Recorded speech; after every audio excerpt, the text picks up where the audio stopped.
Hello guys! Good morning! So for today's video ay kukwentuhan ko kayo kung paano ako nakapag-decide na magpunta dito sa Hong Kong at mamasukan na DH or Domestic Helper.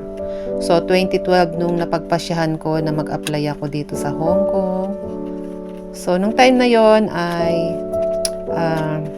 may na-meet ako sa PGH na isang DH din na galing dito sa Hong Kong.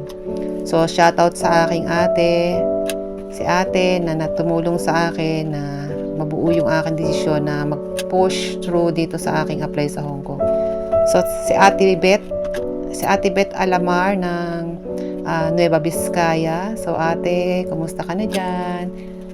So, siya yung aking ate-ate na nakausap doon sa PGH. So, bakit sa PGH? So, noong time na yun kasi guys ay napag-alaman ko na ako ay merong goiter. So, yung goiter na yon ay na kailangan tanggalin. So, napunta ako sa PGH para magpa-opera and then na-meet ko sa pila ang aking si Ate Maribeth Alamar. So, siya yung nakausap ko dahil mahaba ang pila, mahaba yung oras na kami ay nasa pila para sa check-up. Check-up pa lang yun ng time na yun guys. So, marami siyang kinuwento sa akin tungkol sa Hong Kong at kung paano yung mga proseso. At yun nga, naghiwalay kami after nun na nakuha ko yung kanyang FB.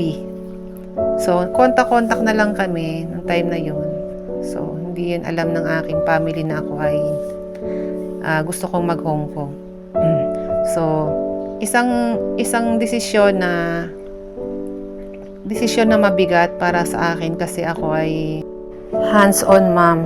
Kumbaga, totoo ako sa pagpapalaki ng mga anak ko. So, nung time na yon ay sikreto kong inayos yung aking mga dokumento. So, yon inayos ko siya ng 2012.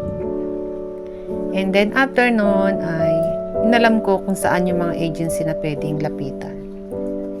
So, to make the story short is nakahanap ako ng isang agency. So, sa agency na yon ay pinuntahan ko, hindi ko natanda yung address. So, sobrang tagal na. Almost 10 years ago.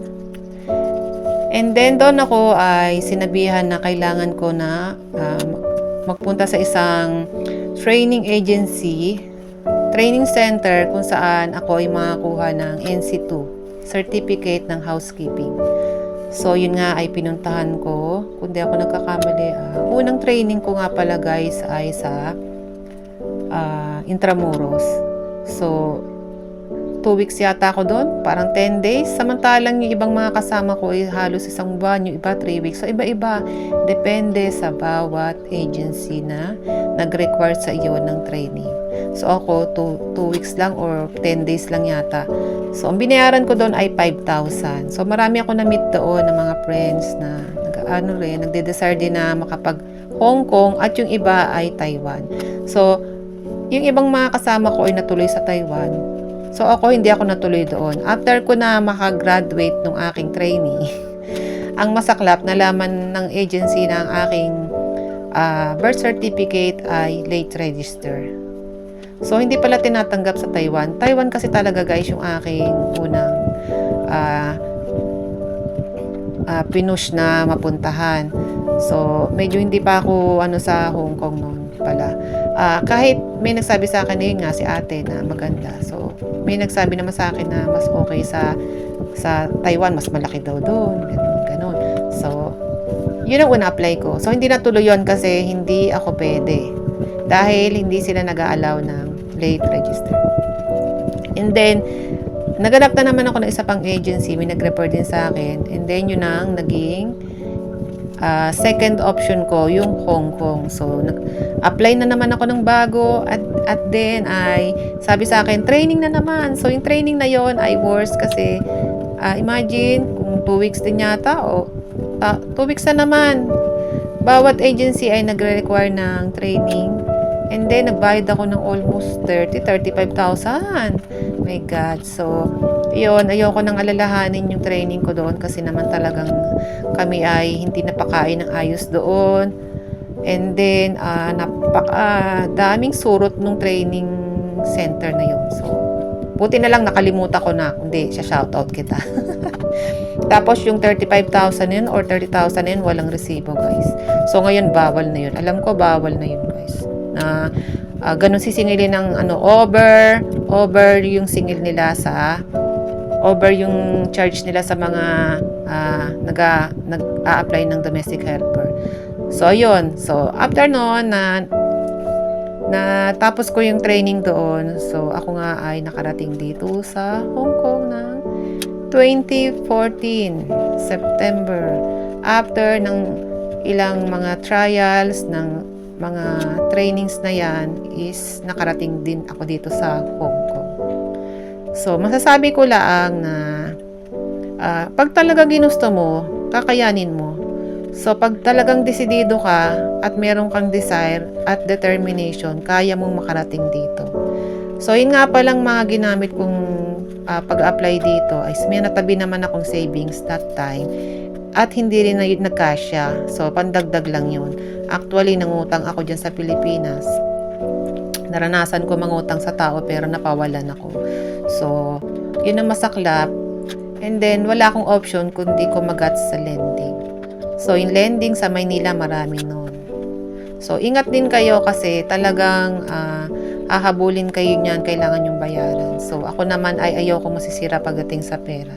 So, yun naman ay nabayaran ko in 6 months time. 6 months akong halos, konti lang ang napapadala ko sa family ko kasi talaga ang halos 80% ay nasa pagbabayad ng lending sa Pilipinas. So, awa naman ng Diyos sa 1 year ko dito. Yung first 1 year ko dito is nakapagbayad ako ng mga utang. And then the rest ay nakapag-tabi-tabi na. So, yun ang masaklap sa mga nagpupunta ng abroad, no? So, pupunta kayo ng abroad, tapos marami kang mga iiwang utang. So, palakasan lang talaga ng loob. So, pag talaga naman desidido ka, kaya lahat gagawin mo, di ba? So, mas maganda nga kung meron kang cash na magagamit pag-apply dito. So, ngayon, hindi na, good news naman, hindi na ganun kalaki. Kasi kami almost sa halos 110 yata yung nagastos ko. Basta 100. Hindi katulad ngayon, may 50,000 ka guys, makakarating ka na sa Hong Kong. Sobra-sobra na yun. So, all in na yun. Kasi nga, binawalan na yung overcharging sa mga domestic helper. At talaga namang sagot naman ng amo yung mga process ng ng papel natin. So masyado lang minamahalan ng mga agency diyan sa atin sa Pinas. So alam ko yung agency ko nagsara. So yun ang nangyari sa kanila. So hindi ko na di-detail kung bakit. Basta yun na lang yun. Nagsara na. Kung may tatanong sa akin kung saan ako agency, so wala na ako mai-refer. Pero meron ako mga alam na yung mga bagong dating dito, yun ang masasabi ko sa inyo na pwede nyo applyan. So kung gusto nyo mag-apply, pwede nyo ako i-PM. So legal naman yung agency na yun, kaya hindi kayo matatakot. So yun ang masasabi ko sa inyo. Pag talaga kailangan nyo ng magpursige na makaipon at makatulong, makasustento sa pamilya, siguro may isip nyo rin tong naging desisyon ko na ibang bansa. So, hindi ganun kadali ang magdesisyon. So, napaka-top na desisyon yung aking ginawa. Pero, hindi ako nagsisisi. Hindi ako nagsisisi sa pagpunta ko dito sa Hong Kong. So, meron mga bagay na bago, pero masasabi kong best decision ko na nagpunta ako dito sa Hong Kong. So, marami naman din na akong na-i-settle na mga bagay-bagay. Marami naman akong na-realize. So, marami rin ako natutunan dito sa pakikipagsapalaran ko sa Hong Kong. So, masasabi ko, kung talagang gusto nyo mag-apply, so, i-push nyo lang yan. Basta make sure matatag ang loob nyo. Kailangan nyo lang ang talagang matatag na loob. Hindi pwede pusong mamon, iiyak-iyak. So, ang pag-iyak talagang normal yan pagdating dito. Walang naman yatang DH or kahit sino pang OFW, kahit sino mag-abroad, iiyak ka sa unang mga buwan. Pero after 3 months, okay na, move on na tayo.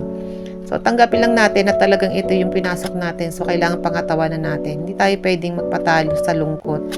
Kasi may mga pamilya tayo na umaasa at sumasandal sa atin. So, alam ko naman na pagdating ng panahon is magkakasama-sama rin kami ng aking mga anak. At darating yung time na makakaipon ako at lahat ng mga goals ko is matatarget ko at marireach ko lahat yan. So, very positive naman ako dyan. So, merong time lang na talagang nalulungkot or nang-homesick, pero hindi naman mawawalang homesick. Ang homesick, guys, pala dito ay nakakasanayan mo na. Nagiging immune ka na.